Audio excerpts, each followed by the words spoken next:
kita belajar untuk menikmati kebaikan Tuhan dengan hati yang bersih.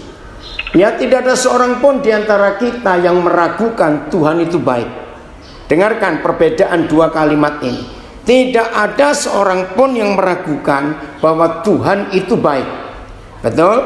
Kalimat yang kedua, tidak ada seorang pun di antara kita yang meragukan tentang kebaikan Tuhan. Nah, tolong bedakan dua kalimat ini. Saya ulangi lagi. Kita tidak ragu-ragu, kita sangat percaya Tuhan itu baik. Betul? Tapi mengapa belum tentu kebaikan Tuhan itu bisa kita rasakan walaupun kita percaya Tuhan itu baik? Nah, coba bedakan dua kalimat ini. Tuhan baik, pasti semua berkata amin. Kebaikan Tuhan itu ada, semua kita akan berkata amin. Tapi ini masalahnya, mengapa ada orang-orang yang percaya tentang Tuhan itu baik, ada orang-orang yang sangat percaya tentang kebaikan Tuhan, tapi mereka tidak bisa merasakan, tidak bisa menikmati kebaikan itu. Nah, lalu maaf, dengan sikap keagamaan, ya, dengan sikap keagamaan kita berusaha menambahkan jam doa kita. Dengan semua sikap, ya, yang kita lakukan, puasa kita ditambah, rajin baca Alkitab. Maaf, kadang-kadang ada juga yang merasa aku tidak bisa merasakan kebaikan Tuhan. Mungkin, ya, mungkin aku kurang memberi persembahan. Tidak, saudara, kebaikan Tuhan tidak bisa ditambahkan atau dibuat-buat dengan aktivitas keagamaan kita. Tidak bisa. Ya, kebaikan Tuhan itu tetap ada. Saya ulangi, kebaikan Tuhan tetap ada.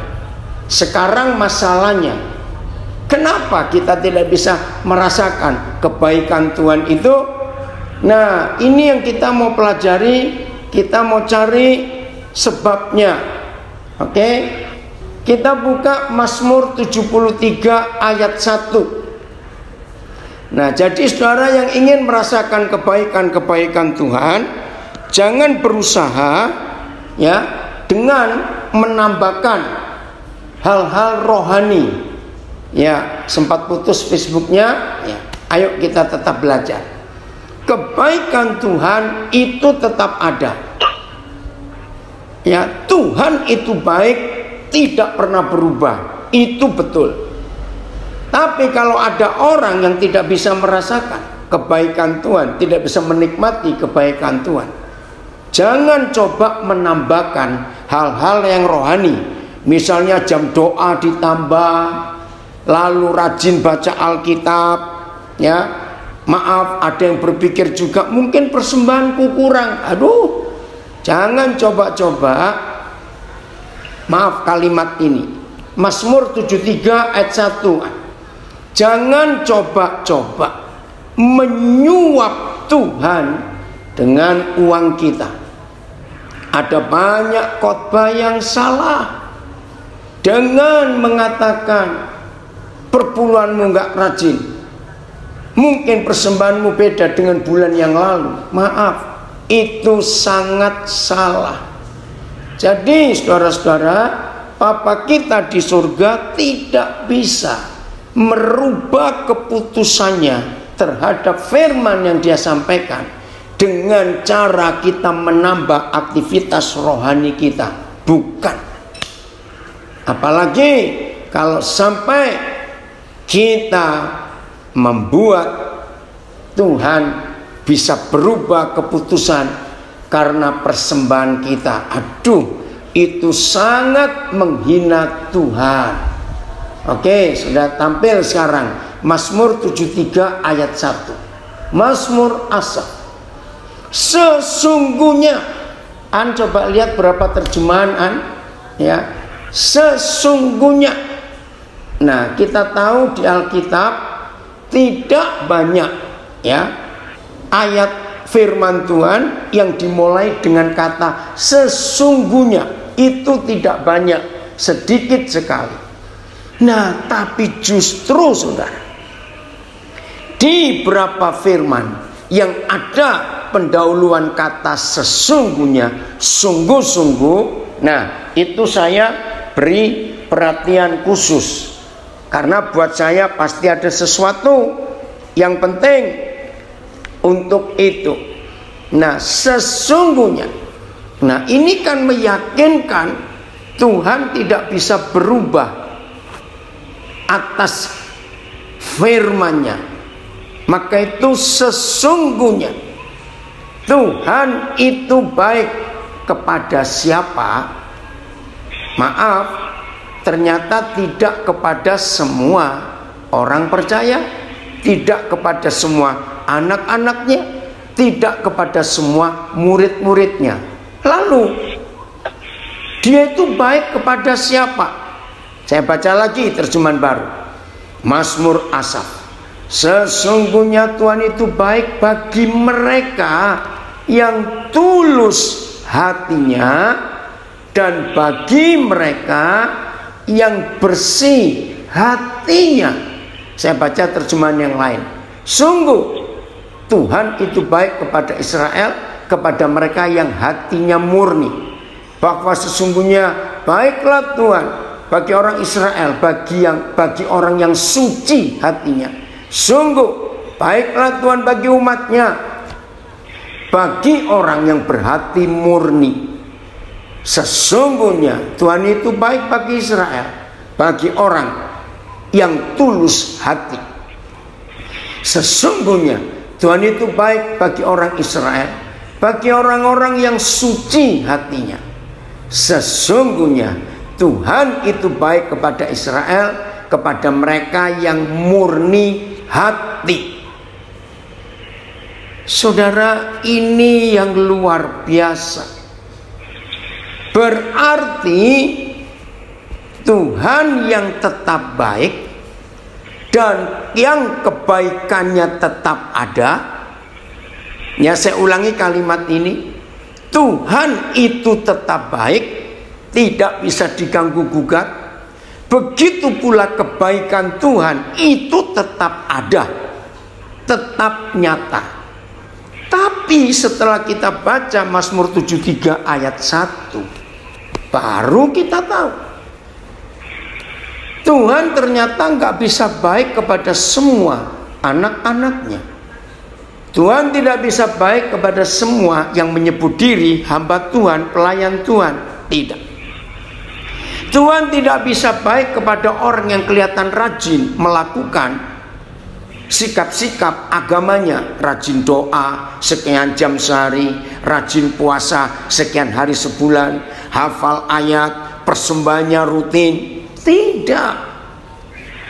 Inilah satu-satunya syarat kebaikan Tuhan, dan Tuhan itu baik hanya kepada kita yang hatinya murni, bersih, dan tulus.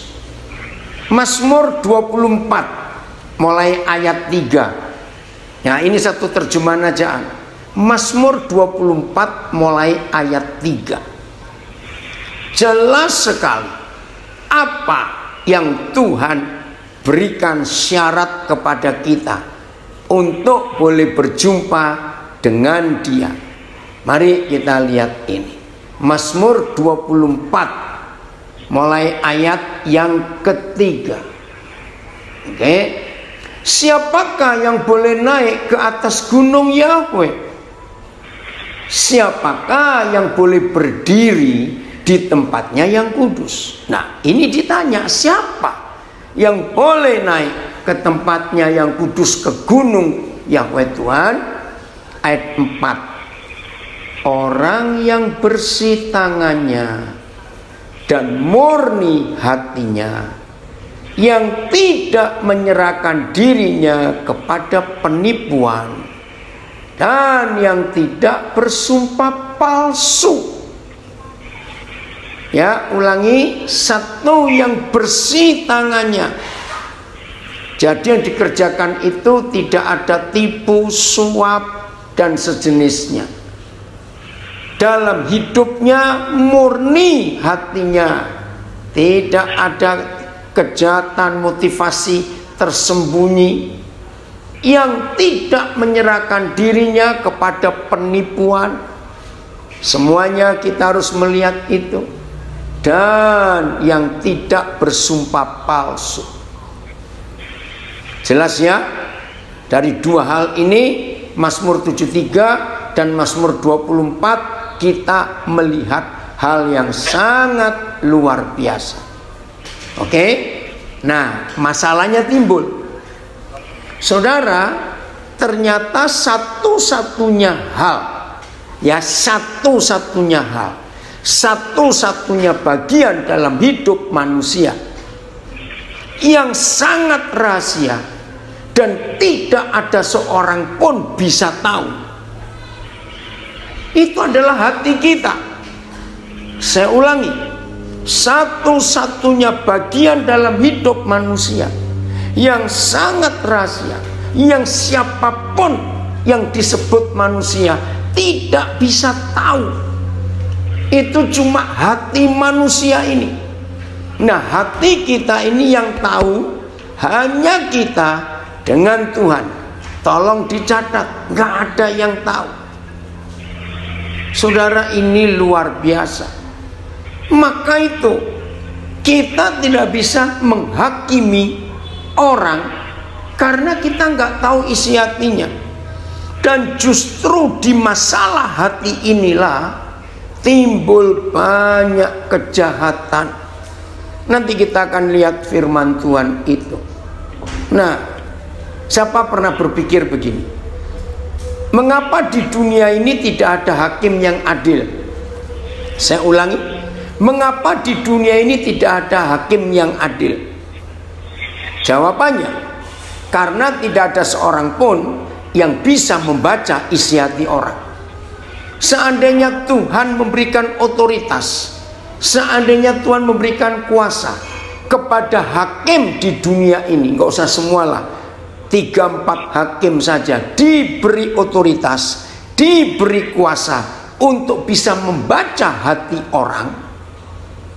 Saudara, percayalah, maka semua pengadilan yang dipimpin oleh hakim yang bisa baca hati orang ini, maka pengadilan itu hanya berlaku satu kali langsung selesai. Betul tidak? Semua yang dikerjakan orang, termasuk yang kita kerjakan, semua itu ditentukan bagaimana motivasi hati kita. Nah, karena kita tidak bisa membaca isi hati orang lain, maka itu hidup ini penuh rahasia. Berapa puluh tahun pun suami istri menikah, tetap hati masing-masing nggak akan diketahui oleh pasangannya. Ini luar biasa. Maka itu kenapa orang bisa timbul curiga. Berapa kali saya mengajarkan pernikahan yang ada curiga di antara dua orang itu, menurut firman Tuhan, pernikahan itu sudah cerai sebelum ke pengadilan. Loh, kok bisa? Karena tidak percaya pasangannya, karena mencurigai pasangannya, itu sudah putus hubungan hati. Putus karena nggak percaya. Maka itu hati-hati suami istri yang selalu ada rasa jangan-jangan, mungkin, iya kalau iya. Puji Tuhan, suara saya dari Calgary ikut ya. Saudara, perhatikan firman Tuhan ini. Kenapa ada orang curiga? Karena nggak tulus hatinya, takut diketahui, ada yang disembunyikan.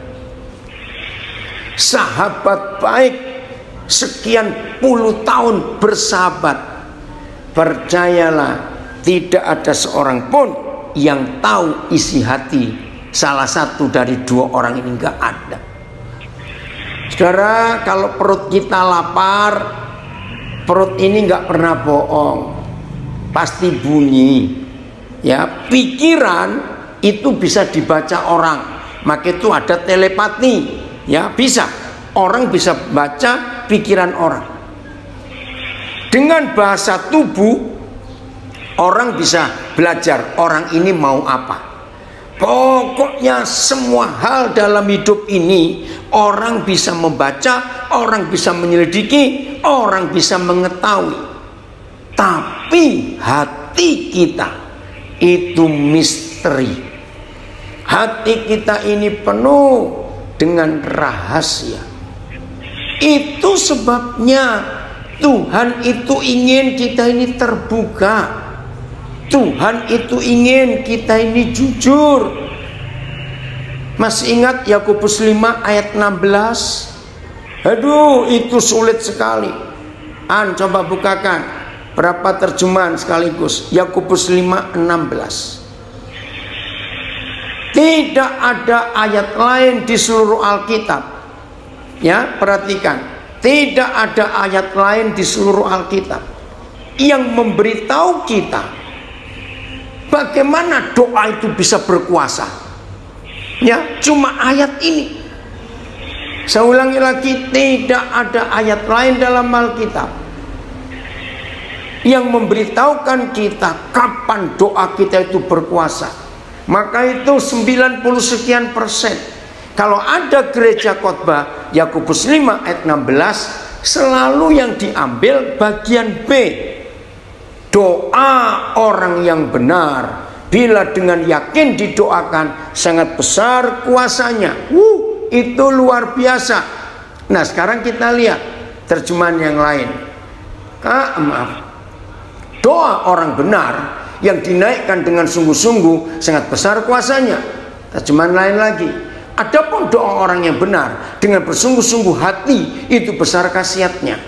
Doa orang yang menuruti kemauan Tuhan. Nah, ini terjemahnya agak beda. Doa yang menuruti kemauan Tuhan mempunyai kuasa yang besar. Nah, bagaimana doa kita bisa menuruti kemauan Tuhan? Saya masih baca bahasa Indonesia sehari-hari BIS.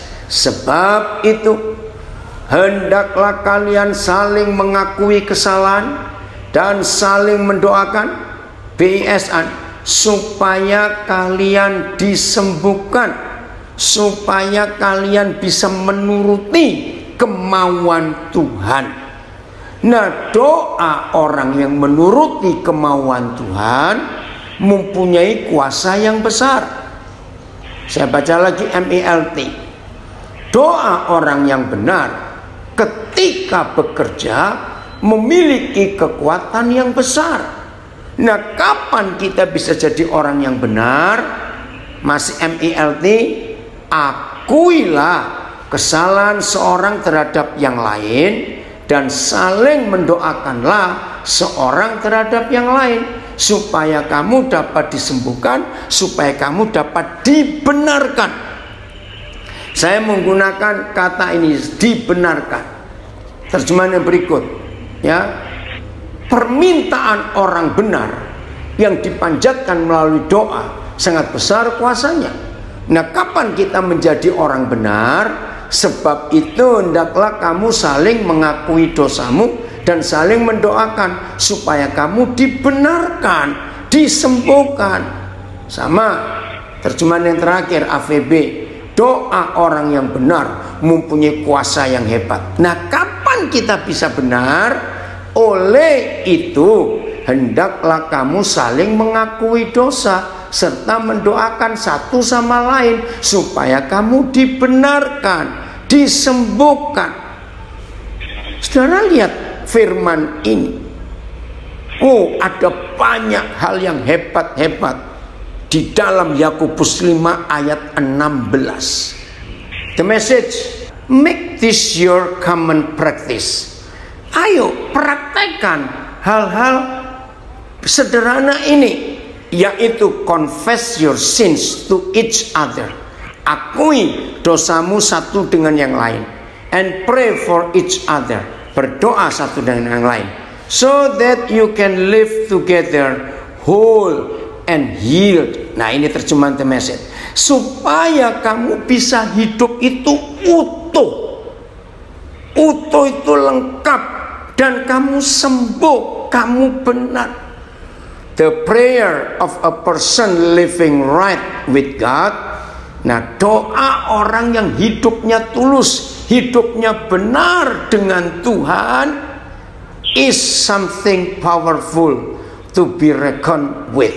Dan itu akan dihargai Tuhan sebagai hidup yang powerful, yang penuh kuasa.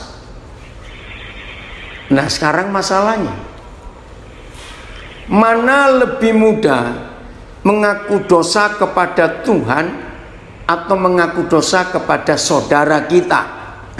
Jawabannya tahulah semuanya. Jauh lebih enak mengaku dosa kepada Tuhan. Ada dua alasan, ya. Satu, Tuhan nggak kelihatan, betul. Yang kedua, Tuhan nggak pernah bocor mulut. Tapi kalau ngaku kepada sesama kita, saudara kita, wah celaka ini. Betul? Nah, tapi ini permintaan Tuhan. Hal yang lain lagi, kita belajar dari Yakobus 5 ayat 16 ini, saudara. Ternyata, betul, lebih mudah mengaku dosa kepada Tuhan, Wan. Tapi ini perintah. Betul, Andre? Ya, anak saya bilang, nah dengarkan ini. Wah, ini luar biasa. Menurut Yakobus 5 ayat 16, ternyata ada sekian puluh persen masalah hidup yang kita hadapi, yang kita alami, itu bukan Tuhan yang menyelesaikan, tetapi komunitas, jemaat. Ngerti nggak maksudnya? Hendaklah kamu saling mengaku dosamu dan saling mendoakan. Loh, berarti yang lain tahu dong. Ya justru itu. Begitu yang lain tahu, terbuka, maka komunitas atau jemaat itu yang menyelesaikan masalah orang itu. Maka itu kepada gembala-gembala, hamba-hamba Tuhan, tiap kali ada orang datang menceritakan masalahnya, bacakan firman ini. Orang itu tidak harus mengaku kepada kita. Terserah dia mau mengaku kepada siapa. Pokoknya harus terbuka pada seseorang dalam komunitasnya itu. Kemarin siang, satu gereja di Surabaya minta saya mengajar. Lalu Tuhan memberikan saya tema belajar tentang kata-kata. Saya bilang begini, pertama kali, siapa bisa jawab? Ada satu hal saja yang paling menyita dan menghabiskan waktu hidup kita. Jawabannya macam-macam. Saya cuma jawab satu kalimat. Ngurusin omongan orang, ngurusin mulut orang, ngurusin gosip. Itu yang paling membuang banyak waktu. Saya percaya semua kita pasti setuju. Katanya. Lihat sosial media, itu pusatnya mulut setan. Saya ulangi, sosial media itu pusatnya mulut setan. Betul tidak? Yang merusak hubungan. Kalau hubungan sesama kita dirusak, maka pasti hubungan kita dengan Bapa di surga ikut rusak. Wih, ngeri sekali. Maka itu kalau kita sudah mengaku dosa kita, kita ini sembuh, kita ini benar. Nah, begini ilustrasi. Ya, tahun 80 saya pernah dapat ilustrasi ini. Ketika pertama kali saya belajar di DTS, Discipleship Training School, dari Youth with a Mission atau Yayasan Wahana Anak Muda. Wah, itu bulan April tahun 80 nancap di hidup saya sampai hari ini. Begini yang Tuhan ajarkan. Suatu hari ada 2 anak kakak beradik masih SD, ya ngomong aja kelas 6 SD kakaknya, adiknya kelas 4 SD. Mereka berlibur di rumah opa oma di daerah pedesaan. Oh, seneng anak-anak ini. Nah, opa oma memberikan tugas, ya setiap hari kakak adik ini tugasnya beda-beda. Nah, suatu hari kakak dapat tugas cuci piring setelah makan, adik dapat tugas membersihkan rumah, lantai rumah. Oke, ketika itu opa oma tidak ada di rumah. Ketika kakak mencuci piring, adik lagi nyapu, terdengar suara tar. Wih, ada yang pecah ini. Adiknya cari di mana. Wih, ternyata di dapur. Waktu kakaknya lagi cuci piring dan adik ini tahu ini piring kesukaannya oma. Piring, maaf, kesayangan oma. Pucat muka kakak ini karena dia ketakutan. Dia bilang kepada adiknya, jangan ngomong ke oma ya.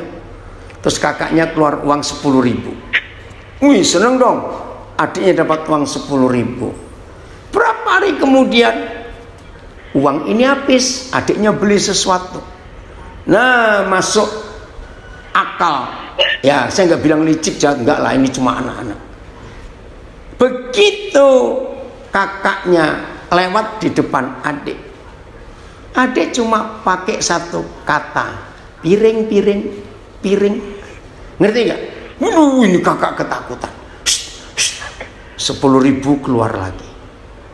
Nah, sejak hari itu kalau adiknya butuh duit cuma bilang piring, piring, langsung kakaknya tahu. Suatu hari uangnya habis juga ini si kakak. Bingung dia. Nah, terus bagaimana? Nah, kakaknya menyesal. Kenapa aku nggak ngaku saja ke oma? Nah, tanpa sepengetahuan adiknya, kakak ini datang ke oma. Oma, minta maaf. Berapa minggu yang lalu tugas saya cuci piring. Piring kesukaan oma pecah. Saya nggak sengaja. Oh ya. Nah, oma ini langsung pegang kepala si kakak. Ya udah, lain kali kamu hati-hati kalau diberi tugas. Nah, kakak ini kaget. Hah? Cuma begitu saja? Loh, oma nggak marah? Enggak, sudah pecah. Mau marah kenapa? Aduh, dia nyeselnya luar biasa. Nih, kalau tahu begini, uangku nggak habis. Nah, sudah selesai. Berapa waktu kemudian uangnya adik habis. Biasa dia ngomong piring, piring. Kakak ini senyum. Wuh, adiknya kaget. Kak, piring kak. Hehehe, cuma begitu saja. Piring. Tetap senyum. Aku laporin ke oma. Kakaknya dengan enteng berkata, silakan. Bener. Betul, kakak nggak takut? Enggak. Akhirnya datang si adik. Oma tahu nggak? Piring kesayangan oma pecah. Dipecahkan kakak waktu cuci. Tahu. Hah? Terus oma gimana? Ya sudah, piring pecah ya bisa beli lagi. Terus kakak nggak dimarahi? Nggak usah. Untuk apa? Ngerti nggak ilustrasi itu? Maka itu kalau saudara dan saya nggak tulus hati, nggak murni hati, nggak terbuka kepada seseorang yang kita pernah bersalah, maka setan akan terus menuduh kita.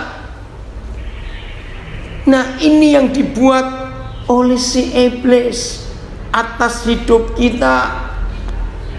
Saudara, betapa celakanya. Saya nggak tahu.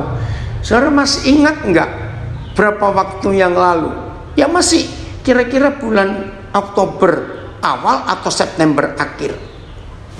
viral di sosial media, ya. Saya nggak tahu di Facebook ada, di WhatsApp ada. Ya, ini guyonan anggota DPR.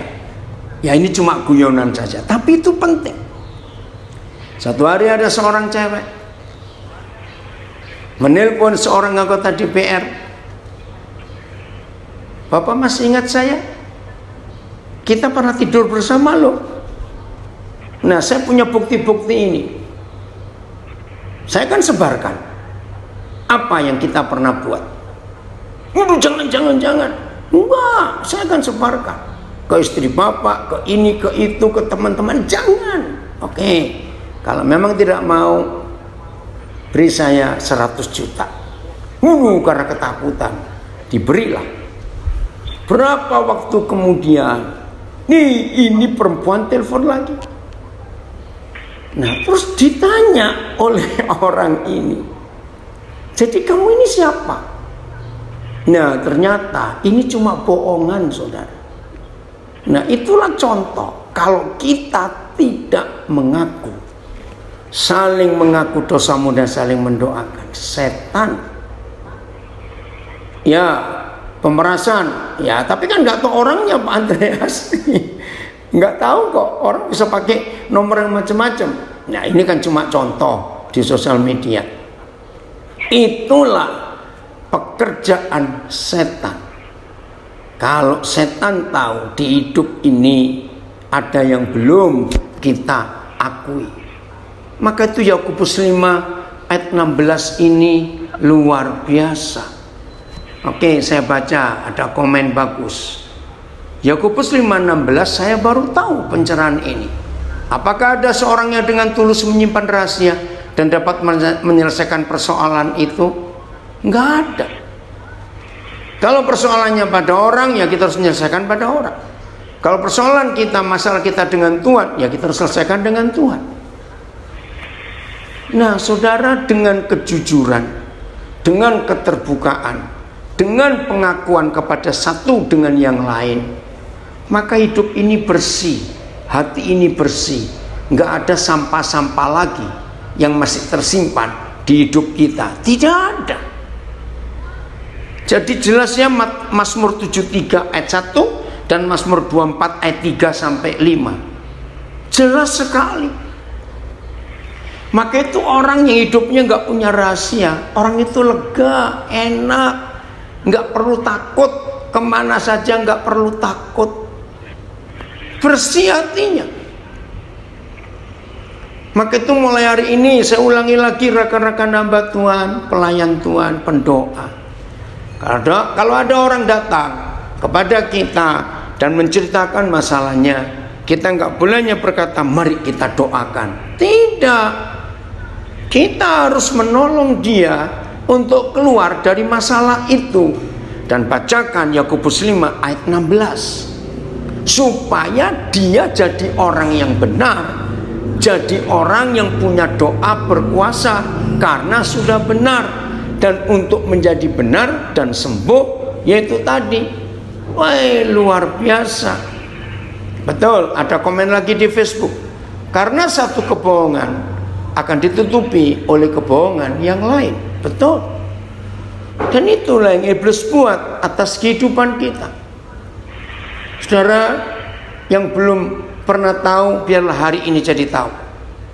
Di dalam Kejadian pasal 3 sebagai buku yang pertama di Alkitab, dan di Wahyu pasal 3 ternyata ada konsep kebenaran yang sama tentang keterbukaan ini. Saya ulangi ya, Kejadian pasal 3 itu kitab yang pertama, dan di Wahyu pasal 3 itu kitab yang terakhir. Ternyata ada kebenaran yang sama. Dan ini betul, waktu Roh Kudus mewahyukan itu kepada saya bilang, Tuhan kau luar biasa. Saya percepat, semua kita tahu kok Kejadian 3, ayatnya cari sendiri.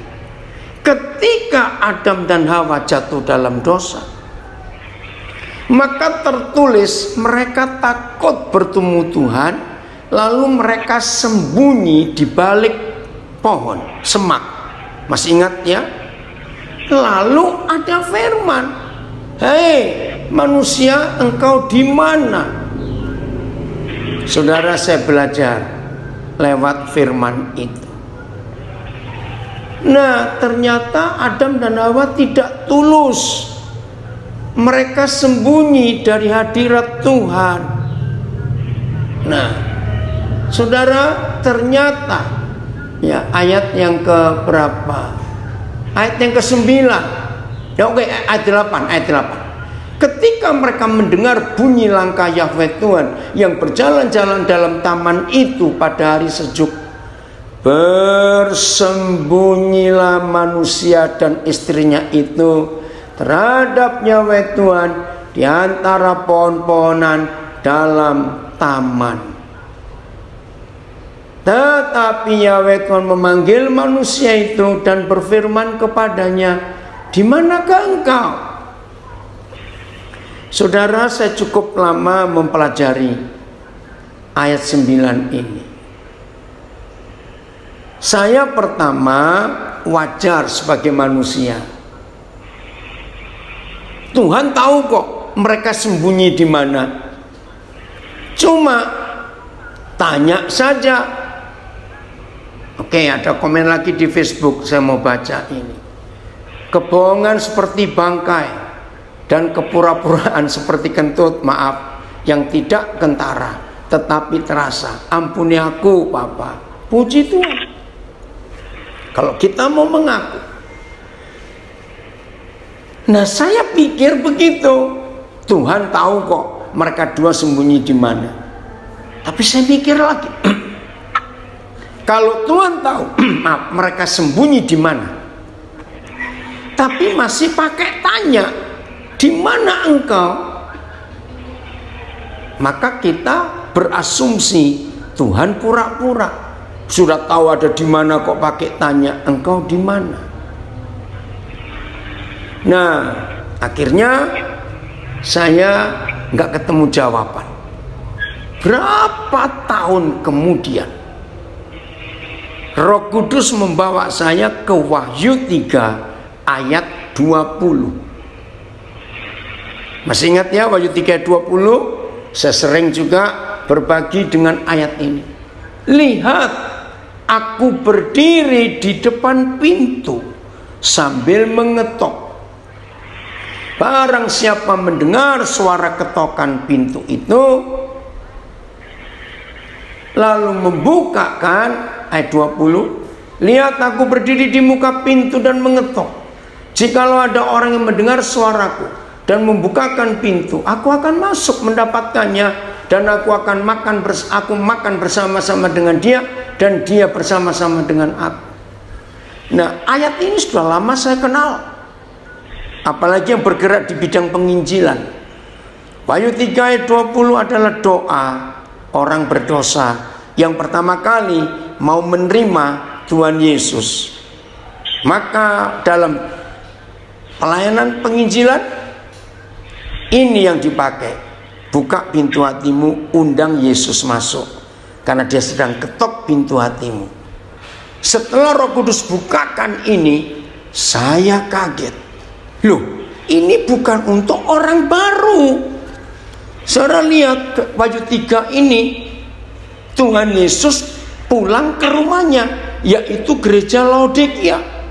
Nah, ngapain dia pakai ketuk pintu? Ayo mikir. Saya tanya kepada saudara, walaupun gak ada yang buka kuncinya, pintu tetap tertutup. Jawab pertanyaan saya, dia bisa masuk nggak tanpa pintu, tanpa kunci dibuka? Jawabannya sangat bisa. Nah, ini yang heran, kenapa dia pakai ketuk pintu? Oh, di situ saya belajar, saudara. Ternyata kalau kita menutup hati kita, kalau kita bersembunyi, Tuhan itu tidak tahu kita itu ada di mana. Saya kaget.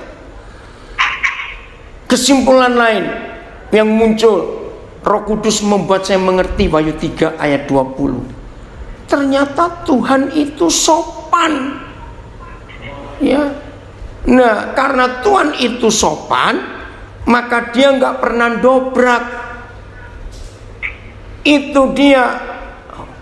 Nah, karena Tuhan itu sopan, saudara, dia nggak pernah dobrak. Itu sebabnya kalau kita tidak buka pintu itu, Tuhan tidak bisa masuk.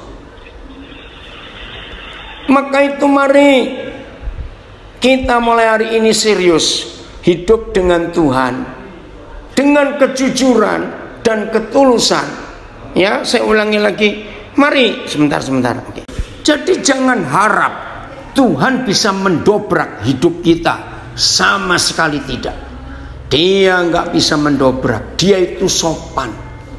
Maka itu setelah Roh Kudus menerangkan kepada saya Wahyu 3 ayat 20, saudara, saya baru mengerti di Kejadian 3. Berarti betul-betul Tuhan tidak tahu mereka dua ada di mana.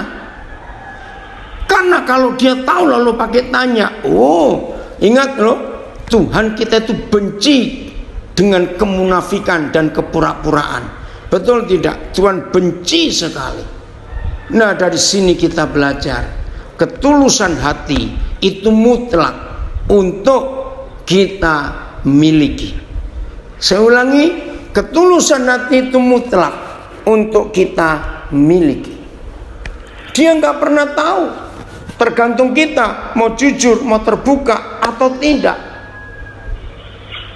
Saudara, itu sebabnya jangan kita coba-coba menyembunyikan sesuatu di hadapan Tuhan. Tapi ketika kita menutup hidup kita, Tuhan gak bisa buat apa-apa. Maka itu saya ulangi lagi, kenapa hari ini kita belajar menikmati kebaikan Tuhan dengan hati yang bersih. Sebab tanpa hati yang bersih, kita tidak bisa menikmati kebaikan Tuhan. Karena Tuhan ingin kita terbuka, hidup apa adanya dengan Dia. Ingat, setan paling suka tempat yang gelap. Setan paling suka tempat untuk yang ditutupi, karena mereka bisa sembunyi di situ. Inilah hukum Tuhan yang luar biasa. Nah, segala sesuatu dimulai dari rumah. Ya, keterbukaan dimulai dari rumah. Dan dari rumah itu adalah dari hidup suami istri. Mari kita lihat ayat berikut. Ya, ini bisa berapa terjemahan? Kejadian 2 ayat 25. Kejadian 2 ayat 25. Maka itu penting hidup kita suami istri, ya, mengalami keterbukaan itu. Kejadian 2 ayat 25. Nah, saudara lihat, keterbukaan itu dimulai dari rumah, yaitu dari suami istri, dari papa mama. Maka kalau papa mama hidup terbuka, anak-anak pun akan merasakan surga dalam hidup itu. Ayat 25, Kejadian 2. Mereka keduanya telanjang, manusia dan istrinya itu, tetapi mereka tidak merasa malu. Manusia dan istrinya itu keduanya telanjang, tapi mereka tidak merasa malu. Hatta, maka keduanya pun bertelanjang tubuhnya, baik Adam dan baik Hawa, maka tiada malu. Ya, laki-laki dan perempuan itu telanjang, tapi mereka tidak merasa malu. Dan mereka telanjang, baik manusia itu maupun istrinya, tapi mereka tidak merasa malu. Manusia dan istrinya itu keduanya telanjang, tetapi mereka tidak merasa malu. Kedua-dua manusia dan istrinya itu bertelanjang bulat, tetapi mereka tidak merasa malu. Saudara, pertama kali saya belajar ayat ini, maaf ya, saya mikir ini tentang seks. Ternyata tidak. Saya ulangi, manusia yaitu Adam dan Hawa, mereka itu telanjang dan tidak merasa malu. Ternyata tidak ada unsur seks sama sekali. Lalu ada apa? Nah, setelah kita dari berapa waktu yang lalu sampai menit atau detik yang sekarang, kita belajar soal menikmati kebaikan Tuhan dengan hati yang tulus, hati yang bersih. Ini jawabannya. Dimulai dari rumah. Suami istri, kita berdua tidak boleh menyimpan rahasia di hadapan pasangan kita. Ini dahsyat. Suami istri harus, terjemahan AVB, harus bertelanjang bulat. Istri kita bisa melihat semua yang ada di hidup suaminya. Suami harus bisa melihat apa saja yang di hidup istrinya, termasuk jumlah uang di rekening masing-masing. Suami istri tidak boleh punya rahasia sedikit pun. Maka itu kalau suami istri HP-nya pakai PIN, pasangannya harus tahu PIN HP-nya berapa, PIN ATM, password email, semua. Suami istri harus jujur soal keuangan. Kalau lagi berdua, salah satu handphonenya sedang bunyi, maka yang punya handphone sedang bunyi tidak boleh berkata, aku minggir dulu ya, maaf. Tidak boleh. Pasangan kita harus ikut dengar yang telepon kita siapa dan bicara apa. Wih, itu luar biasa. Semua terbuka, telanjang bulat. Nah, saya balik sekarang. Ternyata kalau ada suami istri, ada keluarga bertengkar, rajin bertengkar, berantakan, pasti ada sesuatu yang disembunyikan di antara dua orang itu. Bahkan kalau sampai, maaf, suami istri masih rajin ngecek HP-nya, WhatsApp-nya, itu tandanya juga masih ada kecurigaan. Maka itu perlu dicek isinya apa. Jadi dengan ngecek saja, aduh salah. Nah, maaf ya, ini maaf, jangan tersinggung.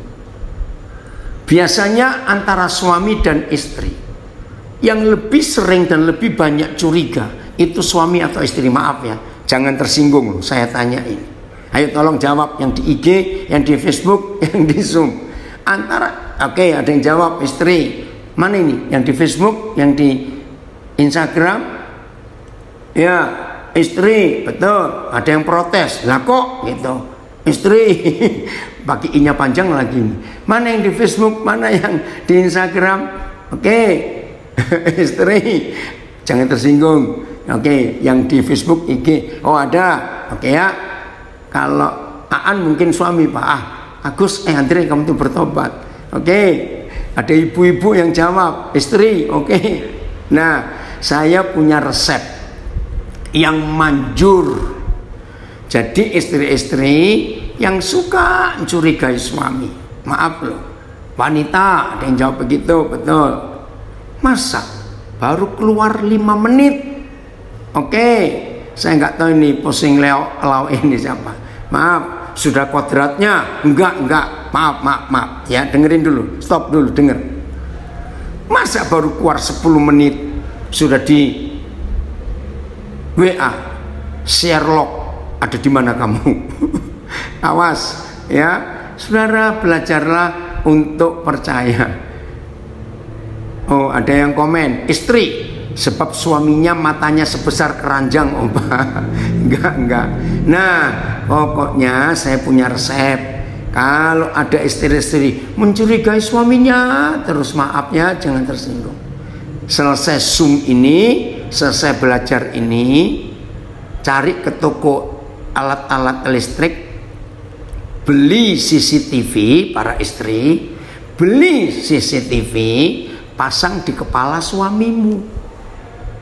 Pasti aman. Nggak usah sedikit-sedikit telepon Sherlock, nggak usah tanya dengan siapa, di mana. Halo, ada yang jawab nggak?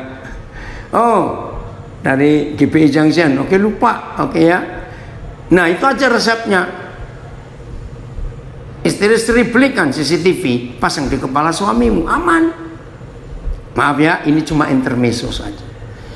Maka itu suami istri, dua orang ini kalau bisa telanjang, maka nggak perlu ada kecurigaan lagi. Maka disitulah setan nggak bisa bekerja. Saya ulangi, setan nggak bisa bekerja. Oh, ada yang komen, ibu-ibu, jadi seperti pakai bando ya Pak? Terserahlah CCTV-nya model apa. Maaf ini. Ada yang tanya, kalau nggak pernah cemburu sama sekali gimana? Ya aman namanya. Itu keluarga yang sangat diberkati Tuhan. Kalau nggak pernah cemburu sama sekali. Ini dari Manado yang tanya. Jadi saudara, oh Aki jual CCTV ya? Aki, luar biasa. Nah saudara, hidup itu akan jadi indah, nggak ada beban loh saudara. Kalau kita bisa terbuka, itu nggak ada yang disembunyikan. Hidup ini nggak ada beban. Maaf, ini cuma ngecek saja. Siapa yang pernah ketinggalan HP di rumah, terus panik, takut. Nah itu ada rahasianya di HP itu. Itu ketakutan. Saudara bayangkan, tidak ada satupun manusia di dunia yang pernah berkata kecuali Tuhan Yesus, sebab di mana ada uangmu di situ ada hatimu. Oke, ada yang komen, kasih itu tidak cemburu, kasih itu terbuka dan tidak ada rahasia. Betul. Ingat Yohanes 15 ayat 15. Aku menyebut kamu sahabat, tidak lagi hamba.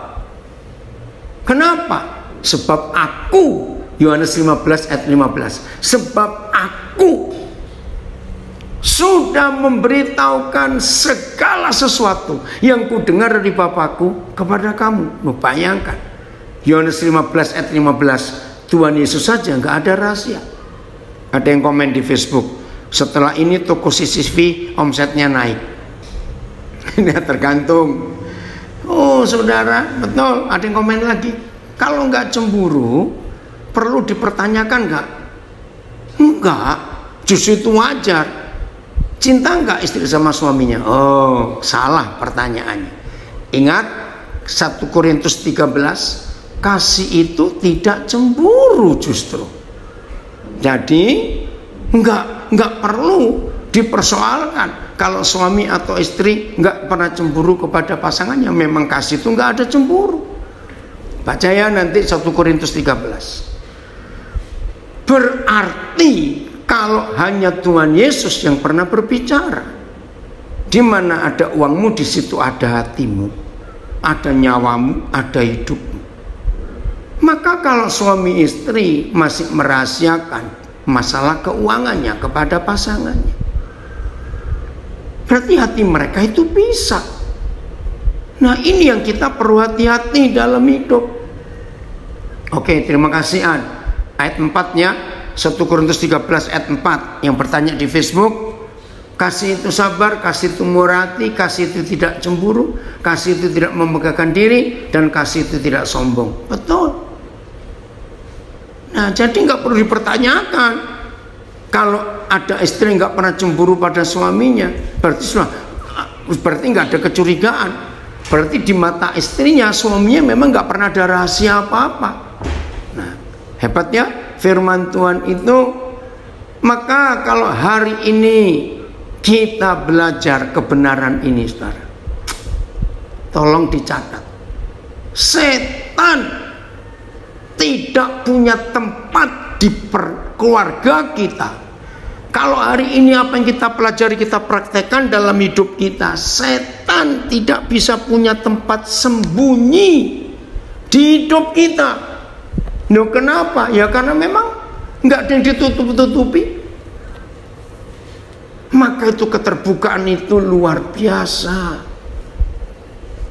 Oke, ada yang komen, kenapa istri nggak bisa cemburu pada suaminya? Karena di mata istri suaminya sudah sempurna. Wih, keren itu Pak Filipus. Betul saudara, nggak perlu. Ngerti ya? Mulai hari ini kita akan belajar hidup di dalam kebenaran ini. Oh, dahsyat sekali. Lega loh saudara, hidup yang tulus itu lega. Ayat terakhir, Amsal 4 ayat 23, kembali kepada masalah hati. Ya, kalau belum terakhir ada lagi Tuhan ingatkan, ya saya akan sampaikan. Amsal 4 ayat 23. Mengapa satu-satunya hal, satu-satunya loh, enggak dua, enggak tiga, satu-satunya hal yang surga minta untuk kita jaga, bukan uang kita, bukan perhiasan kita, bukan rumah kita, bukan perusahaan kita, bukan kesehatan kita, bukan yang lain-lain. Hanya satu yang Papa minta dalam hidup kita untuk dijaga, diawasi, diperhatikan dengan serius, yaitu hati. Jagalah hatimu dengan segala kewaspadaan, karena dari situlah terpancar kehidupan. Peliharalah hatimu dengan segala kewaspadaan, karena dari sanalah pancaran kehidupan. Peliharakanlah hatimu terlebih daripada segala yang patut dipeliharakan, karena dari dalamnya terpancar segala mata air hidup. Jagalah hatimu baik-baik, sebab hatimu menentukan jalan hidupmu. Amin. Peliharalah hatimu dengan segala kewaspadaan, karena dari situlah pancaran-pancaran kehidupan. Jagalah hatimu melebihi semua yang bisa dijaga, karena dari situlah terpancar kehidupan. Jagalah hatimu lebih daripada segalanya, karena dari situlah terpancar mata air kehidupan. Terima kasih Bapak. Jadi ngerti arti Mazmur 73 ayat 1 dan Mazmur 24 ayat 3 sampai 5?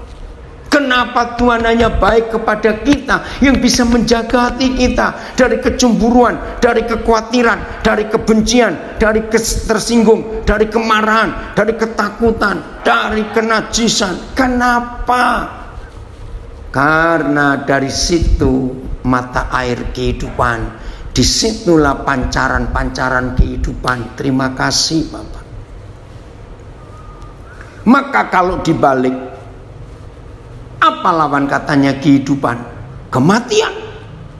Maka itu orang yang cemburuan terus, wajahnya sudah jelek tambah jelek, maaf, karena cemburu terus. Orang yang hidupnya penuh kecurigaan, semua orang dicurigai, itu pun kelihatan dari wajahnya. Apalagi matanya.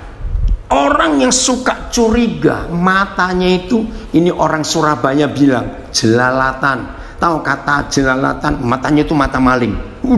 Lihat kiri, lihat kanan, selalu penuh penyelidikan, penuh kecurigaan.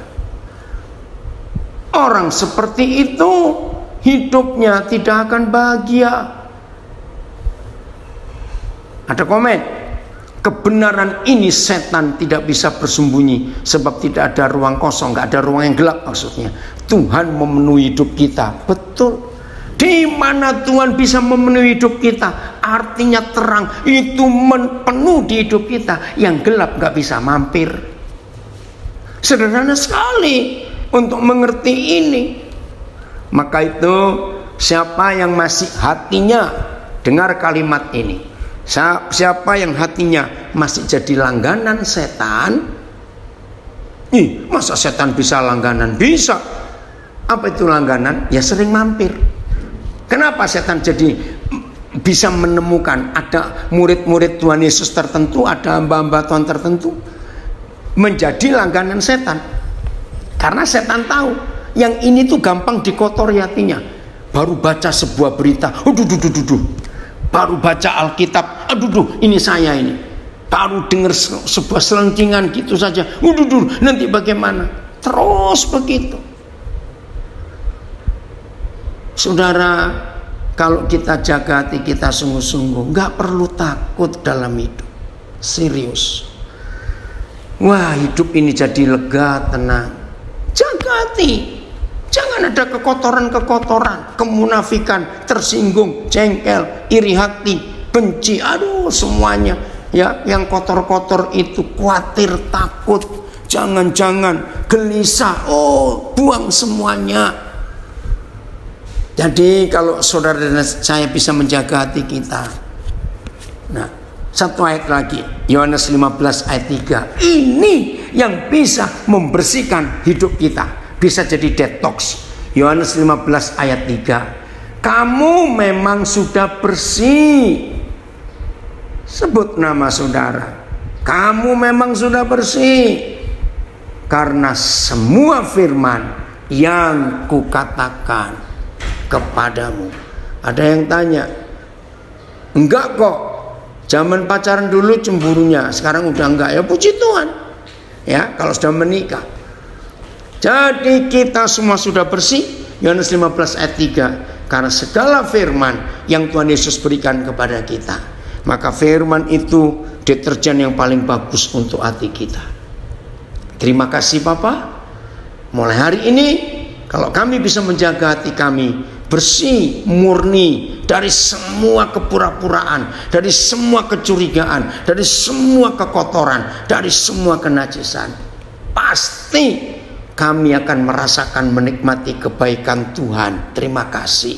Maka kami dengan mudah bisa naik ke gunung Tuhan. Kami bisa berjumpa dengan Tuhan di gunung yang kudus, tempat Bapa hadir. Terima kasih. Bukan dengan doa yang panjang-panjang, dengan puasa yang sekian hari sebulan, bukan dengan menambahkan jam doa, tidak, tapi dengan hati yang bersih. Terima kasih Tuhan. Betul, orang yang bersih hatinya akan selalu tenang dalam hidupnya, dan pasti penuh sukacita dan bahagia. Betul, ringan, gak ada beban apa-apa.